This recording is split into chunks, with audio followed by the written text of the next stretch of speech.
भाई नमस्कार, राम लालो, श्याम लालो, सुंदर कन्याओं।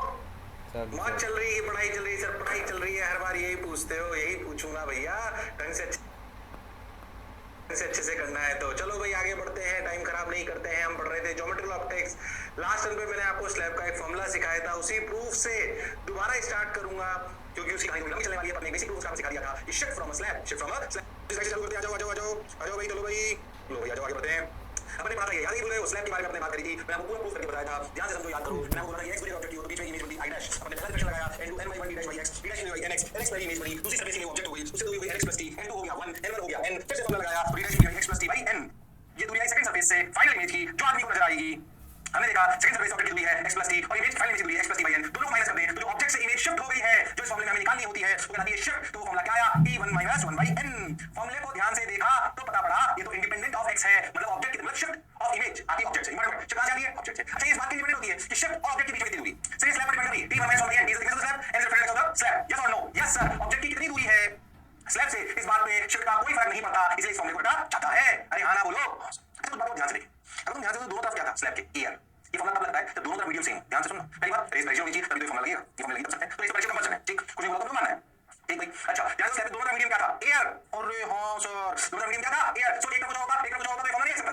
उसके लिए क्या करेंगे वो भी बाद में सिखाएंगे, पहले इसको समझो कि स्लैब दोनों मीडियम सेम होना चाहिए। हमने दोनों तरफ एयर लिया, ओके सर। शिफ्ट कहां से आती है, ऑब्जेक्ट से आती है। कहां से आती है, ऑब्जेक्ट से आती है, ठीक है। तो समझ आ गया, समझ आ गया। ओहो, ये हमारी इमेज बन गई, हमारा फॉर्मूला आ गया, ठीक भाई, बहुत बढ़िया। ये हां, ये मैंने सिखाया था आपको, आ गया आंसर भैया, देखो। हां सर, तो प्रूफ करके बताया, एनिमेशन से दिखाई दे रहा है, कोई खास बात नहीं। अरे हां सर, बात तो सर आपकी बिल्कुल सही है। अब ध्यान सुनना, जो मैं पीछे प्रूफ करा, ध्यान से मैं कोई प्रूफ समझना, फिर स्लाइड कर लिया हमने। इस वाले प्रूफ में दोनों तरफ क्या है बताओ, एयर। सोचो कि अगर एयर की जगह कोई और मीडियम होता, हम बोलते थे एन ऑफ सराउंडिंग। हां, ये बात समझाइए कि दोनों तरफ मीडियम सेम होना चाहिए, दोनों तरफ मीडियम सेम होना चाहिए। So N of surrounding is same, N of air यानी जो स्लैब है उसका मीडियम अलग है, तो एन ऑफ सराउंडिंग अपनी सेम होनी चाहिए। पर मान लो एयर नहीं है, एन ऑफ सराउंडिंग अपन मान ले, बस सराउंडिंग मीडियम एयर के अलावा कुछ है। तो सोचो जहां तुमने वन लिखा है ना फॉर्मूला में, वहां पे एन ऑफ सराउंडिंग आ जाएगा और एन तो चलता ही रहे। तो बहुत ध्यान से देखो तो तुम्हें समझ में आएगा क्या चीज में आया फटाफट। देखो, अगर स्लैब एन ऑफ सराउंडिंग हो तो जो शिफ्ट का फॉर्मूला आएगा, ध्यान से वो एयर की जगह बना जाएगा, तो जो शिफ्ट का फॉर्मूला आएगा वो आएगा t1 minus n of surrounding upon n of slab। Confuse मत होना, ये है real formula. n of surrounding one की जगह पर क्या आ गया, n of surrounding। चलो कोई निकाल देगा तुम्हारा, तो क्या वन की जगह तो आ रहा है वो, n रिलेटिव तो आ रहा है। तो जहां n था बेसिकली आपका t1 minus 1 by n था, वो है क्या बेसिकली आपका सामने 1 minus 1 by n, n by 1 है। जो वन क्या है रियलिटी में, ये वन है n of air। इसकी वन की जगह क्या है, n of surrounding। Oh, surrounding medium नहीं आया, अरे नहीं आया बोलो। हां सर, तो रियल फॉर्मूला ये है, अगर सराउंडिंग मीडियम कुछ और हो तो रियल फॉर्मूला क्या रखना है, t ऐसा ऐसा रखना है, समझो ऐसा रखना, कंफ्यूज नहीं होना।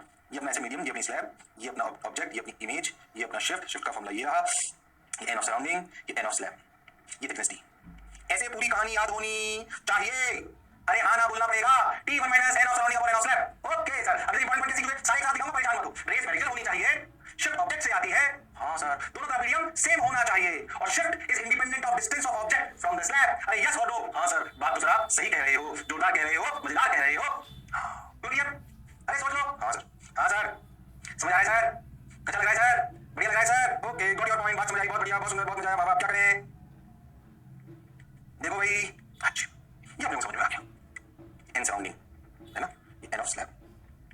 हाँ सर, तो e1 minus n of surrounding upon n of slab। आगे बढ़ो, आगे बढ़ो। फॉर्मूला का नेगेटिव पॉइंट रेशियो भी शिफ्ट आती है ऑब्जेक्ट से, दोनों मीडियम सेम होना चाहिए। Answer of shift is independent of distance of object from the slab. अभी सब लिखा हुआ, टेंशन ना लेना। बैक से मुझे फॉर्मूला याद होता है, फॉर्मूले साथ इंपॉर्टेंट पॉइंट याद ही नहीं होते। अगर उसके इंपॉर्टेंट पॉइंट याद नहीं होंगे तो फिर पढ़ने का कोई फायदा नहीं, ठीक सर।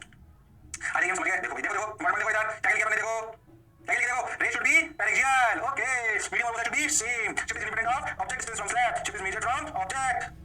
लिखो इसको, ये पूरी की पूरी कहानी आपको जो इसमें लिखी हुई है स्लाइड पे, पूरी की पूरी ऐसे याद होनी चाहिए, उतार लो इसको। इंपॉर्टेंट दो तीन और आएंगे, प्रेशर मत लो, important points. Okay sir, important points, rays should be paraxial, medium of side of the slab should be same, shift is independent of distance of object from the slab x। और हां, and shift comes from object. Okay sir, अभी तो समझ गए, तो feel I, कुछ और confusion होगा तो मेरे को समझ आएगा। Okay sir, got your point sir, बात समझ आई सर। चलो भाई आ जाओ, इधर आ गया है, इधर आ गया है, आगे कर दो, इधर आए आज नहीं नहीं, तुम लोग भगवान क्या होगा, तुम लोगों का चला जाओ। लो final shift from slab in given scenario, बताओ शिफ्ट क्या होगी, बताओ। दोनों का क्लियर है, m1.5 है, 15 सेंटीमीटर की स्लैब, बताओ शिफ्ट क्या होगी, बताओ शिफ्ट क्या होगी, फटाफट बता दो, शर्म आ रही है पूछते हुए। सर मैं भी कर रहा हूं, तुम भी करो, करते चलो। हाँ सर, क्या प्लस 5 आई क्या, अरे प्लस 5 आई क्या, अरे सोच लो, अरे बोलो भाई प्लस 5 आई क्या। हाँ सर, शिफ्ट प्लस 5 आई सर, शिफ्ट प्लस 5 आई, बिल्कुल आई सर, समझ में आया सर, जोरदार, मजेदार, शानदार, जबरदस्त। ओके ठीक है, प्लस 5 आ गई, क्लियर है, निकाल लिया सबने। हाँ आ जाओ, एक और सवाल फटाफट, फिर मैं दूसरी बात समझाऊंगा आपको। सराउंडिंग मीडियम 2 है, स्लैब का स्लैब की थिकनेस 15 है, उसका ब्राइटनेस 1.5 है, यानी पुरानी वाली स्लैब है, पर सराउंडिंग मीडियम 2 ले लिया है, उससे ज्यादा आंसर बोलो, बोलो, अरे बोलो, बोलो लाल में पीले में नीले, अरे बोलो, करते हैं सर। आपने फॉर्मूला देखा, शिफ्ट 15 -5। ओ तुम ध्यान से देखो, ध्यान से सुनना, ध्यान से देखो तो शिफ्ट दोनों में 5 आई, पर एक में +5 आई और एक में -5 आई। हाँ सर, बात तो आप सही कह रहे हो, शिफ्ट दोनों में 5 आई क्योंकि शिफ्ट दोनों में 5, बट एक में +5 और एक में -5, मतलब साइन की इंपॉर्टेंस है, मतलब साइन की इंपॉर्टेंस है। हाँ सर, कंसेप्ट बात बताऊं एक सवाल में, हर सवाल को कराऊंगा तो कंसेप्ट जुड़े पीछे और इंपॉर्टेंट बात होगी उसमें, वो समझ आ गया सवाल गलत हो ही नहीं सकता, पॉसिबल ही नहीं है। ठीक सर, तो +5 और -5 आप समझे, +5 और -5 कुछ अंतर तो लाता है। अगर तुम इस वाले ध्यान देखो तो रीड आ रही है टेंसर से रेयर,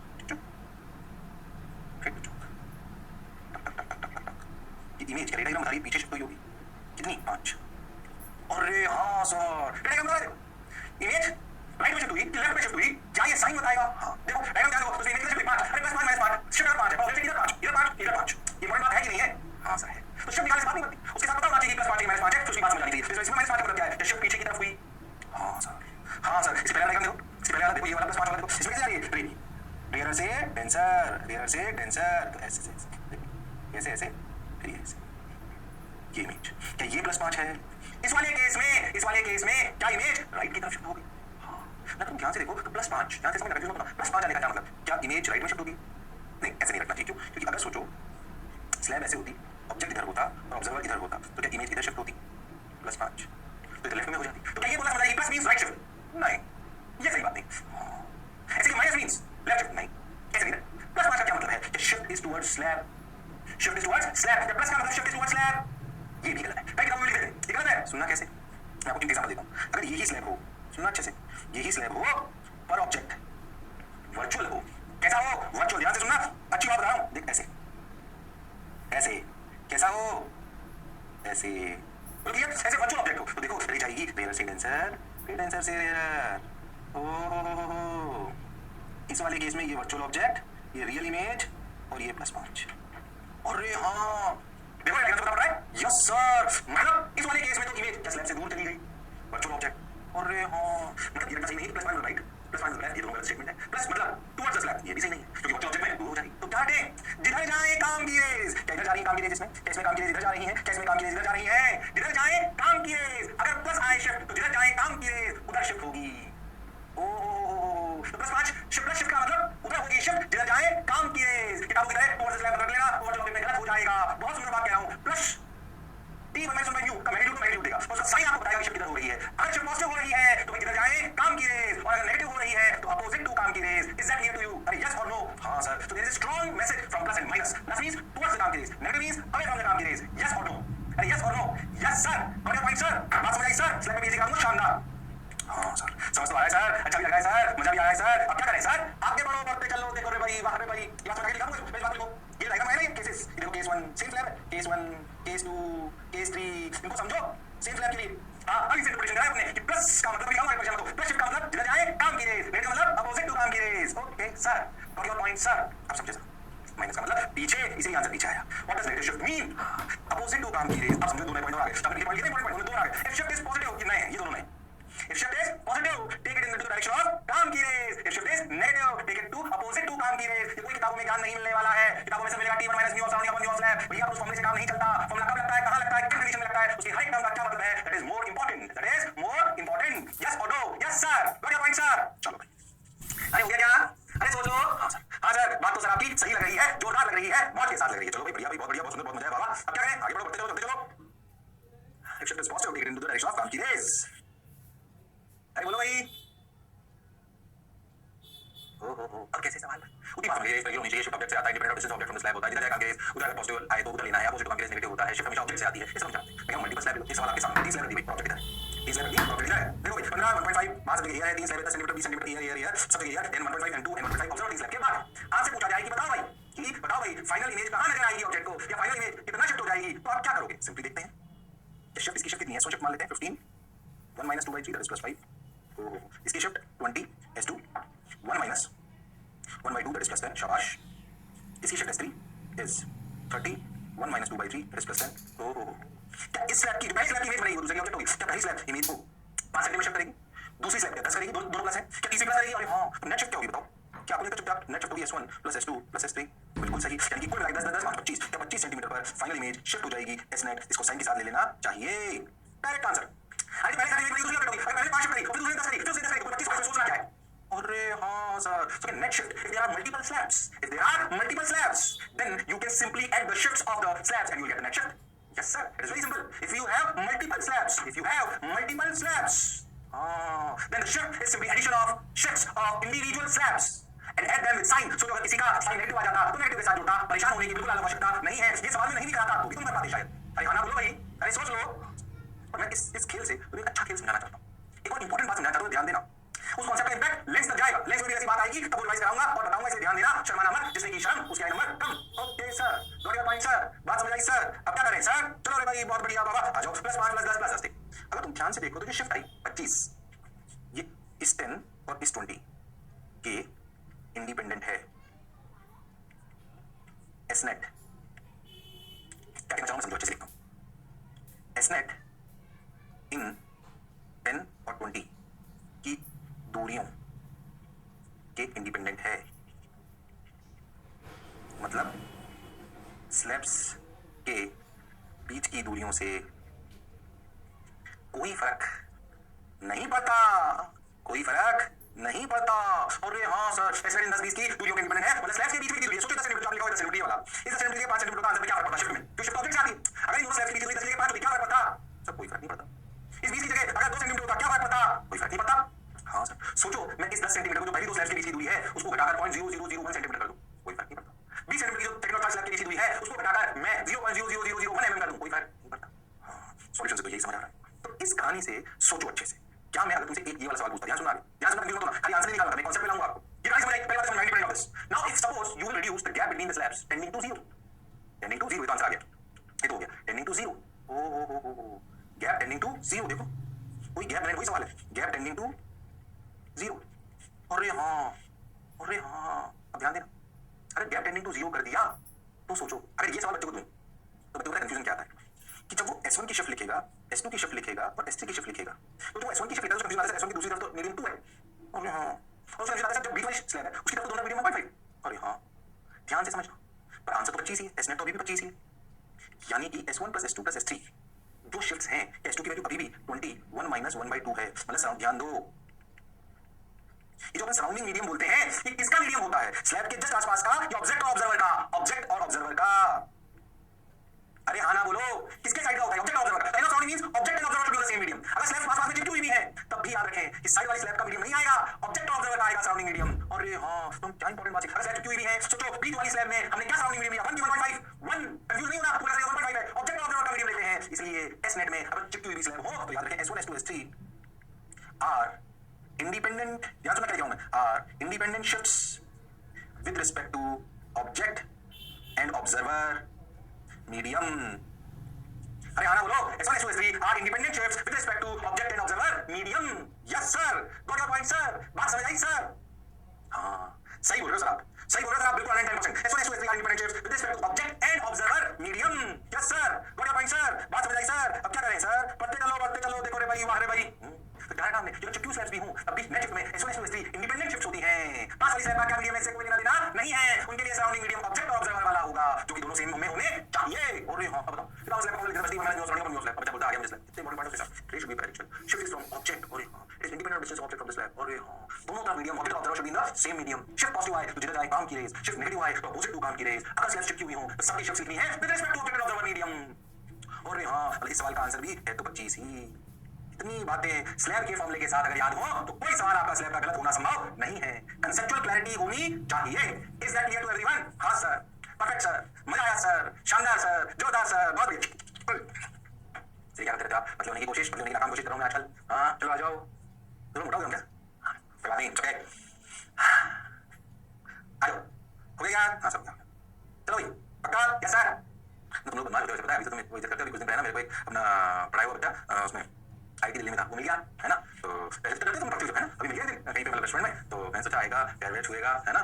तो आके मेरे से गाल पकड़ता है, अरे सर मोटे हो गए हो. मैंने कहा साला क्लास में इसकी आवाज ही निकलती थी. अब देखो तुम देख रहे हो. अरे आ बोलो हाय सर. हां मंडी भैया चलो आ जाओ. अच्छा तुम समझ नहीं आते क्या कहते हो यार? सर को ध्यान देना ऐसा नहीं मेडिकल कॉलेज में पहुंच जाए तो करने लग जाए है ना. ये चलो ये मैं मेडिकल में गया था बॉम्बे. क्या है मेरा फ्रेंड वहां से पीजी करता था जब मैं पहले पढ़ता था. तो वहां गया मैं, तो वहां भी मेरा एक स्टूडेंट पढ़ाया हुआ था. तो भाई उसने तो गजब करा. वो एक लड़की को ले आया साथ में और मेरे को बोलता है और सर कैसे आप? सर बढ़िया बढ़िया बैठ चुका लेकिन बढ़िया कुछ अंदर कहता है सर मीट माय गर्लफ्रेंड। मैंने कहा ओ तेरी हिम्मत देखो मतलब लड़के की है कि नहीं, ऐसे नहीं करना है, सिलेक्ट करना है, यस और नो, हां सर, चलो आगे बढ़ते हैं। अब हो गया मास्टर, तुम्हें बात नहीं बतानी चाहिए, तुम और बिगड़ जाओगे, चलो आ गया। Next submission of details slash S1 S2 S3 is found in the medium where object and observer are present। तुमने लिखा दिया उसको, अपने एक बार इंपॉर्टेंट, ये भी इंपॉर्टेंट पॉइंट करना पड़ेगा स्लैब के साथ। हां सर, है तो सही इंपॉर्टेंट पॉइंट, बोलिए अरे पक्का, अरे सोच लो। हां sir, object and object should be present in the same medium, shift is independent of distance between the slabs। ये मैं आपको लिखा चुका हूं, दोबारा लिख लो, जो भी बोला था, जो मैंने पॉइंट्स पहले कहे थे उनसे थोड़ा अलग है, ये मल्टीपल स्लैब्स के इंपॉर्टेंट पॉइंट्स है, आप ध्यान से देखो। तो शिफ्ट कंपोजिट स्लैब या मल्टीपल स्लैब्स, ये बात हम थोड़ी सी याद रख लें तो अपने को फायदा होगा। हां सर, अगर मल्टीपल स्लैब्स आ जाए, वैसे एक स्लैब आ जाए कोई बड़ी बात है, पर हां मल्टीपल आ जाए तो भी हमें क्लैरिटी होनी चाहिए, क्योंकि कोई कैलकुलेशन बहुत ज्यादा नहीं, कंसेप्चुअल अच्छी बात होनी चाहिए। चलो इसे क्वेश्चन लिया सर, बढ़िया रहा सर, मजा आया सर। लो भाई अब अपन क्या करें, लो इस स्लैब के साथ मिरर में आता पता है पूरे पॉकेट में क्या करने वाले, जो चीज पकड़े जाएंगे उनको पीछे पीछे मिलाते जाए। यहाँ ये स्लैब है, ये मिरर है, प्लेन मिरर। अब तुम्हें ये समझ आ रही है कि हम दूसरा मिरर ले सकते हैं, सवाल को कितना भी टफ कर सकते हैं, आपकी चॉइस। हमने ऑब्जेक्ट रखा, ऑब्जर्वर दिया, ऑब्जेक्ट ऑब्जर्वर, ध्यान से सुनना। तो एक तो ऑब्जेक्ट डायरेक्ट दिख रहा है ऑब्जर्वर, हां एक ऑब्जेक्ट इमेज दिखेगी, ओके ओके। अब बताओ ऑब्जर्वर को जो फाइनल इमेज दिखेगी वो कहां दिखेगी, स्लैब है और स्लैब के सामने मिरर रखा है, डेटा आपके सामने, ट्राई करो सवाल अच्छे से ध्यान से समझना, साथ समझना।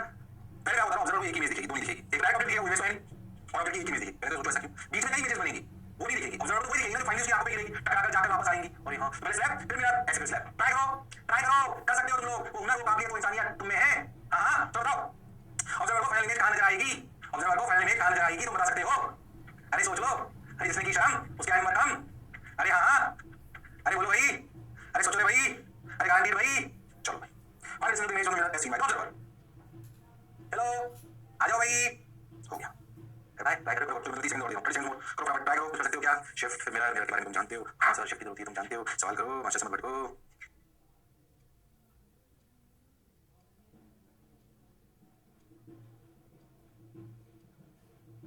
अरे हो गया है तुझको तो प्यार सजना, लाख कर ले तू इनकार सजना, दिलदार सजना है प्यार सजना, वे न जाने मेरे दिल को क्या हो गया।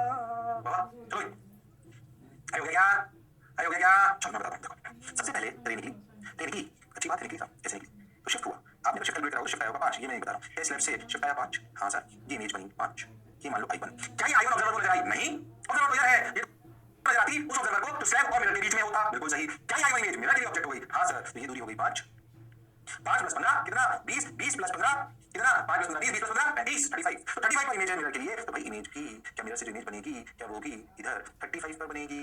अरे हाँ सर ये बनी I2, क्या ये I2 ऑब्जर्वर को नजर आई, कई लोगों ने आंसर निकाल लिया होगा, पर ये सही नहीं है। I2 ऑब्जर्वर को नजर नहीं आई, ये उसको नजर आएगी तो स्लैब और मिरर के बीच में है और मिरर की तरफ देख रहा है।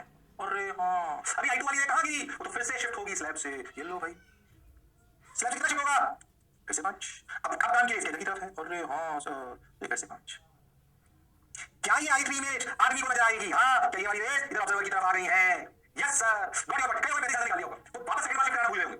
अरे हाँ सर कुछ नहीं, पहले शिफ्ट फिर मिरर फिर शिफ्ट, सवाल solve, yes sir got your point sir, बात समझ आई सर, मजा भी आया सर, अच्छा भी लगा sir. So answer is, real answer is 30 centimetre from the mirror is the final image जो ऑब्जर्वर को नजर आएगी, और एक ही नजर आएगी क्योंकि एक ही इमेज उधर जाकर इधर आई है। अरे यस और नो, यस सर।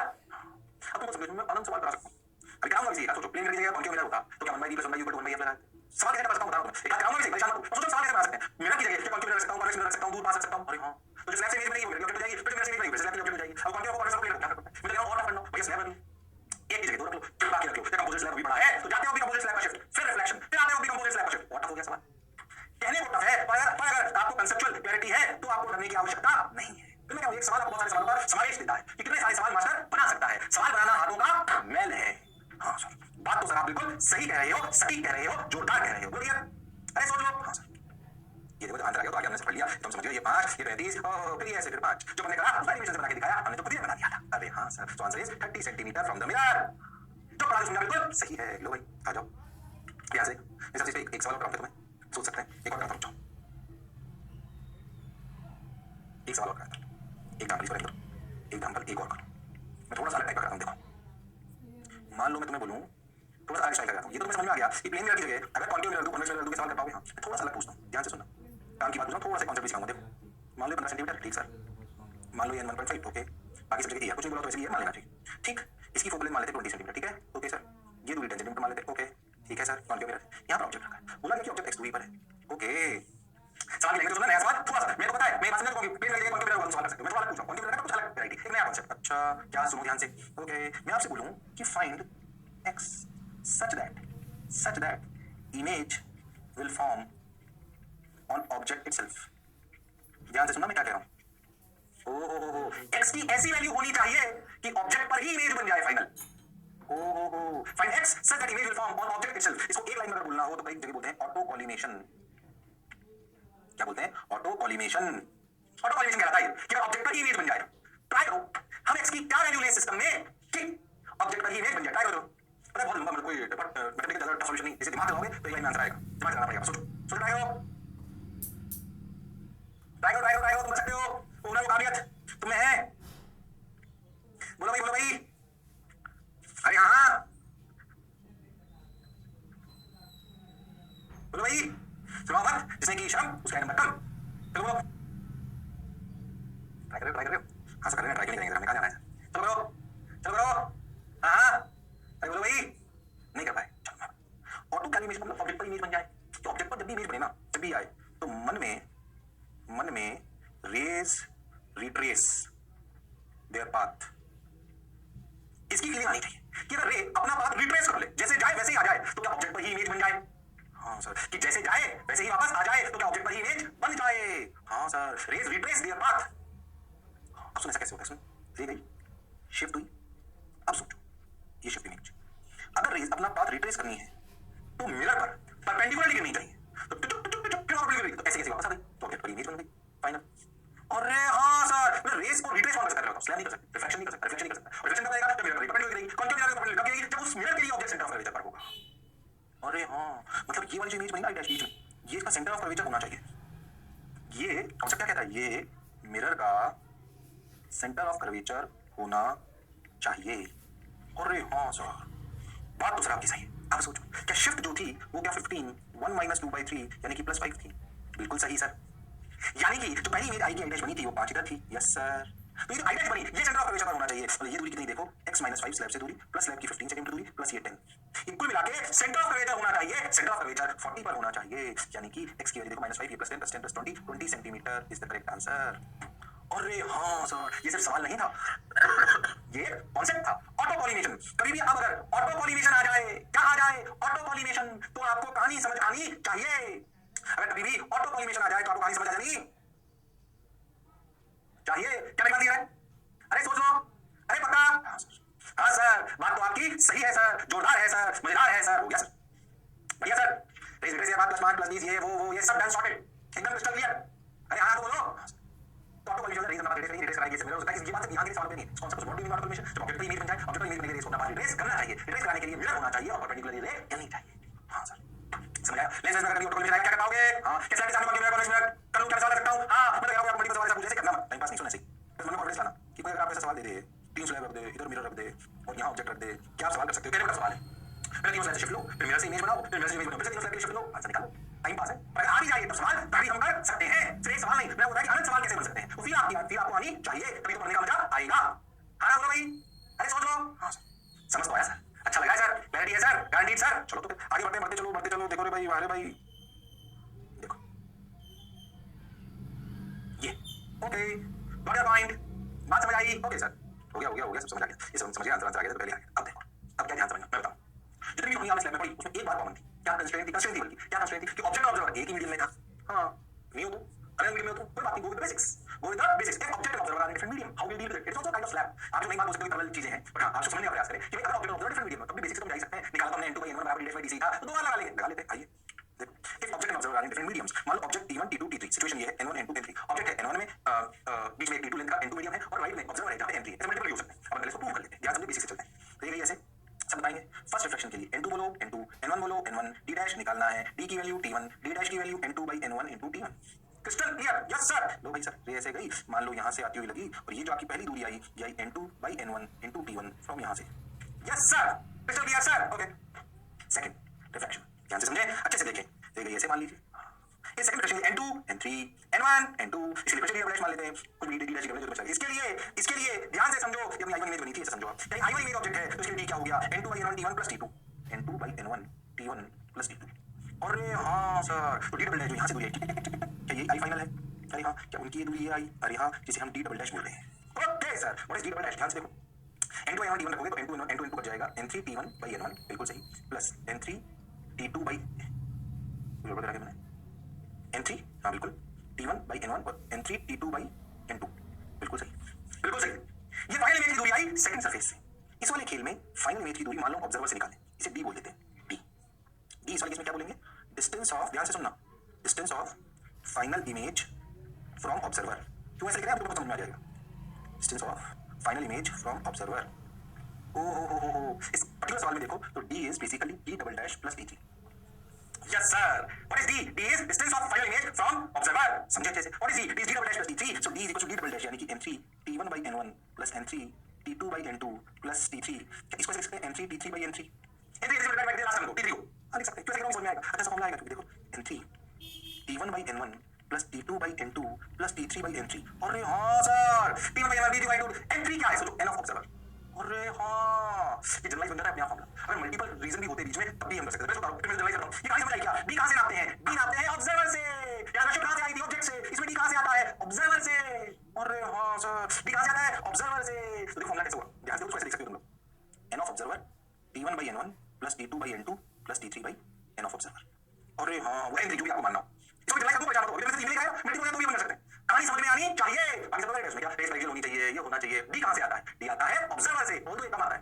स्लाइड ज्यादा आती है, अगर ये आ जाए तो ये हम सवाल कर सकते हैं। कई बार और अच्छे सवाल को आसान कर सकते हैं। इसको फटाफट इसको उतारो, फटाफट मेरे लाल में, पीले में, नीले में, रेनबो उतारो। अरे हाँ हाँ, तुम कर सकते हो। वो हुनर, वो काबिलियत तुम्हें है।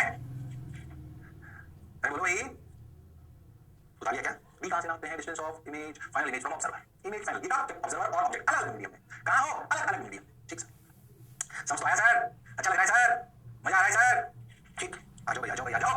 अरे आ जाओ। हाँ ओहो, N3 by N3 T1 by N1 plus N3 T2 by N2 plus N3 T3 by N3। Okay sir, got your point sir. बात समझ आई सर? चलो भाई बात हो गया क्या? अरे हो गया क्या? हाँ सर, बिल्कुल हो गया सर। अच्छा लगा सर? उतार लिया? हाँ हो गया, सब समझ गया। अब देखो जनरलाइज कर देते हैं। ओ T1 T2 N3 T2 बहुत सारे n ऑफ ऑब्जर्वर, बीच में और भी बहुत सारे। तो देख बहुत सारे, डायरेक्ट डी का फॉर्मूला क्या लिखेंगे? याद समझना, n ऑफ ऑब्जर्वर पीछे से सीख लेते हुए n of observer T1 by N1 plus T2 by N2 up to so on T of observer n of observer. अरे हाँ सर, तो ये कहानी जनरलाइज हो गई। डी कहां से लेते हैं? डी लेते हैं ऑब्जर्वर की दूरी फाइनल इमेज से। अरे हाँ, n ऑफ ऑब्जर्वर T1 कैसे लिखो? T1 N1 T2 N2 T3 N3 last वाला ऑब्जर्वर में होगा। T observer n of observer answer. अरे हाँ सर, बात तो आपकी बिल्कुल सही है, जोरदार है, मजेदार है। समझ आई स्लैब? अरे आई कि नहीं आई? स्लैब चल रही है, स्लैब वाली कहानी लगातार नॉन स्टॉप चली जा रही है। बोलो भैया, समझ तो आ गया सर? अच्छा लगा सर? पक्का? अब याद रखना है फॉर्मूला। फिर मेरा थोड़ा अच्छे लेवल का हो गया, तो अगर बात समझनी है तो क्लैरिटी होनी चाहिए। चलो भाई, आओ भाई, बहुत बढ़िया, आ जाओ। हो गया क्या? हो गया क्या? हाँ, मैं आपको बोलूं कि आप ना ये वाला सवाल करके बताओ कि यहाँ ऑब्जेक्ट एक नीचे देखो, एक कंटेनर है, उसमें स्लैब रखी हुई है ऐसे ध्यान से। मतलब स्लैब क्या मतलब? लिक्विड है 3 इमिसिबल 1.5 15 सेंटीमीटर 2 20 24 1.2 ऐसे। ठीक, आपसे पूछा जाए कि ये जो यहाँ पे एक ऑब्जर्वर मान लो ऊपर है, तो आपसे पूछा जाए इसकी फाइनल इमेज कहाँ बनेगी, तो आप क्या करोगे? ध्यान से सुनना। आप पहले निकालोगे, पहला रिफ्लेक्शन लोगे, फिर आप दूसरा रिफ्लेक्शन लोगे, फिर आप तीसरा रिफ्लेक्शन लोगे। 3 बार इमेज निकालने के बाद 1 2 3 3 बार रिफ्लेक्शन लगाओगे तो आंसर लाओगे। हाँ कि ना? ये करोगे ना? ये फाइनल इमेज कितनी इमेज निकालोगे? कितनी इमेज निकालोगे? जो भी आंसर आएगा मैं उतने तरीके में नहीं जा रहा हूँ। ध्यान से सुनना, जो भी आंसर सीखा उसे लाइन ला सकते हो। कैसे समझो? ये तो लगातार आएंगी, जो भी आपका आंसर आएगा। क्या करोगे? अगर आप नॉर्मल तो क्या करते? पहले N2 2 फिर 1.5 फिर 15 सेंटीमीटर फिर 1.2 2 फिर एयर और 1.2 3 बार रिफ्लेक्शन लगाते हैं। कैसे सुनो? यही करते हैं, ये बेसिक तरीका है। और जो हमने सीखा उसको हम यहाँ अप्लाई कर सकते हैं। कैसे सुन? जैसे समझ, मैं ऑब्जर्वर को यहाँ बिठा लूँ बिल्कुल पास में। जैसे समझ T of observer tending to 0। अरे हाँ, ऑब्जर्वर बिल्कुल पास में बिठा लूँ तो क्या दूरी डायरेक्ट ऑब्जर्वर से आ जाएगी? अब सुन, तो object observer are different medium. तुम ध्यान से सवाल को देखो, object observer are different medium. अरे हाँ sir, object observer are different medium तो स्लैब जैसी तो है। अरे हाँ sir, object observer are different medium तो स्लैब जैसी तो है। अब डायरेक्ट आंसर क्या है? n ऑब्जर्वर कितना? 1 T1 15 by 1.5 T2 20 by 2 T3 1.2 sorry 24 by 1.2। हाँ सर, अरे हाँ, और ऑब्जर्वर की दूरी क्या? 0 by 1। आंसर आ गया। ये कितना? 1.5 150 by 15 10 प्लस 10 प्लस 1.2 20। आंसर आया 10 प्लस 10 20 यानी 40। डायरेक्ट आंसर ये 40 आ गया।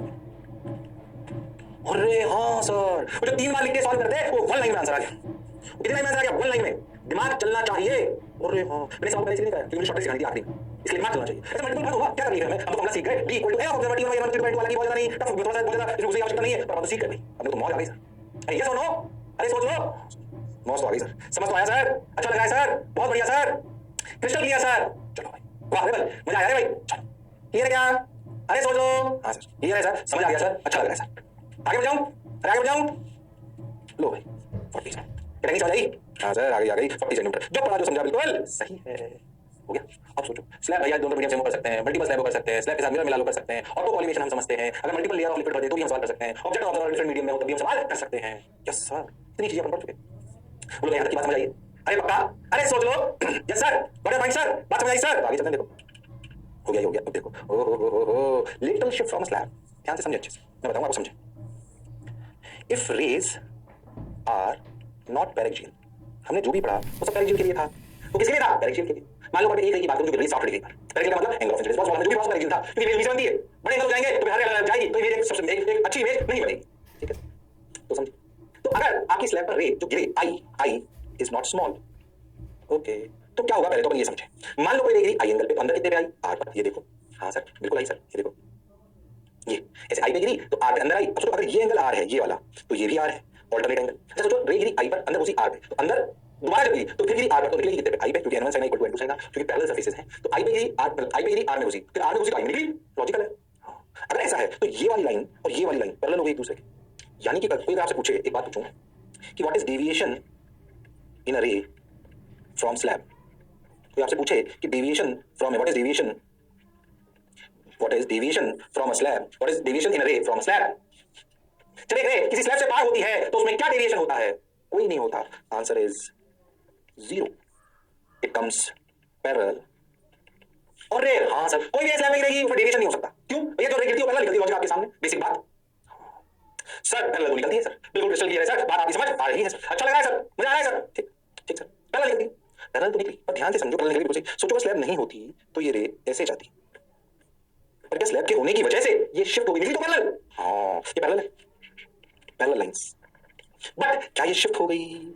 हाँ। अच्छा शिफ्ट तभी डोमिनेटिंग होगी जब रे का आई बड़ा होगा। अगर आई 0 के आसपास हो तो शिफ्ट क्या ऐसे नॉर्मल के पास निकल जाएगी। जब रे आई छोटा ना हो तो शिफ्ट डोमिनेट करती है। ये ऑब्जेक्ट की इमेज से शिफ्ट अलग है, कंफ्यूज मत होना। वो ऑब्जेक्ट से इमेज की है, इसमें रे शिफ्ट कर रही है, इसे बोलते हैं lateral shift of a ray from a slab. वो इमेज की, ऑब्जेक्ट की शिफ्ट, इमेज पेरिशियल नहीं बनती। हाँ सर, अब प्योर मैथड अंदर समझो, वो शिफ्ट अलग चीज है, वो पेरिशियल रेस की है जिसमें इमेज बनती है। हाँ उसमें सारी पेरिशियल है। अब कहानी चेंज हो गई है, अब शिफ्ट पे अब अपन स्लैब पर ऐसी रे गिरा रहे हैं जिसके लिए आई बड़ा है, तो वो कहानी अलग है। ये कहानी अलग है।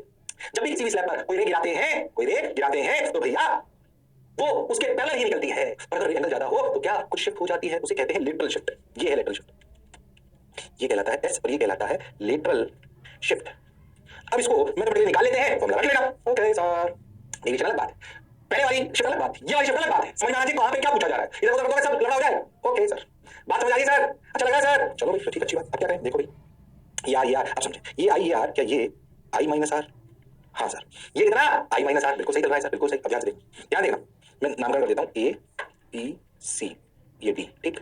ट्राइंगल ए बी सी को देखो, ट्राइंगल ए बी सी को अगर आप बहुत ध्यान से देखो तो आपको समझ आएगा, ये दूरी टी है ना, आपको समझ आएगा कि cos r equal to T upon A C, बिल्कुल सही। Therefore A C is T sec R, ये वाली लेंथ टी सेक आर है। अरे यस और no? Yes sir. Now see, ये देखो, now see triangle A C D.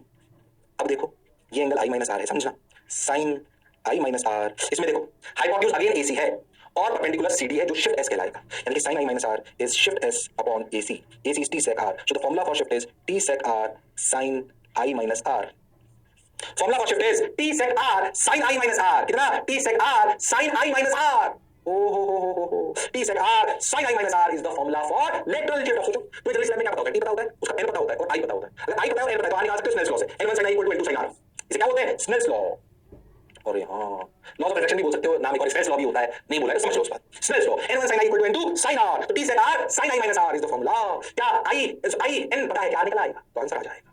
इसलिए पूरा प्रूफ विद फॉर्मूला याद होना चाहिए और समझ में आना चाहिए। लेटरल शिफ्ट मार्जिनल रेस के लिए है, और जो वो शिफ्ट आता था t - म्यू ऑफ रनिंग, ऐसे करोड़ कर देना, कौन सा लगाना है, क्या लगाना है, ध्यान देना एकदम, तो तब ये रेस कर लिया। क्या मेरी बात क्लियर है? अरे सोच लो। हाँ सर, बिल्कुल सही बात है सर, अच्छी बात है सर, मौज वाली बात है सर। चलो इसे उतार लो, एक सवाल लगाता हूं तो कॉन्फिडेंस आ जाएगा अपने आप। इसे उतार लो, एक सवाल लगाता हूं, बहुत सिंपल सा सवाल, अपने आप कॉन्फिडेंस आ जाएगा, गड़बड़ी करनी है। आ जाओ भाई, बोलो भाई, चलो भाई, आ जाओ भाई। हो गया क्या? अरे हो गया क्या? T sec R sine minus R sine I minus R. एक सवाल लगाता हूं, क्लियर है? ये कहानी समझ आनी चाहिए, ये समझ आना चाहिए, लेटरल शिफ्ट समझ आना चाहिए, कब क्या लगेगा, क्लैरिटी होनी चाहिए। क्लियर? चलो आ जाओ, हो गया है तो T sec R sine I minus R. आ जाओ, लो भाई, एक सवाल आपके सामने, 60√3, ये डेटा आपके सामने, शिफ्ट बता दो, इससे आसान सवाल नहीं पूछ सकता, तुम्हें करना आना चाहिए, फटाफट कर दो। 60 डिग्री क्या बना है? हाँ लेटरल शिफ्ट आएगी, n√3 दे रहा है, टेंशन दे रहा है, बताओ क्या आएगा? Shift, lateral shift. इस सवाल का लेटरल शिफ्ट क्या आएगा बताओ? अरे बता दो भाई, अरे सोच लो। बात तो आपकी सही है सर, मैं फटाफट करता हूँ, तुम भी करो मैं भी कर रहा हूँ, 1 2 सबसे पहले आगे निकालते हैं। मैं भी कर रहा हूँ, तुम भी करो, करते चलो। देखो रे भाई, वाह रे भाई, ये रे भाई। ओहो, गलत मत करना, तुम कर सकते हो।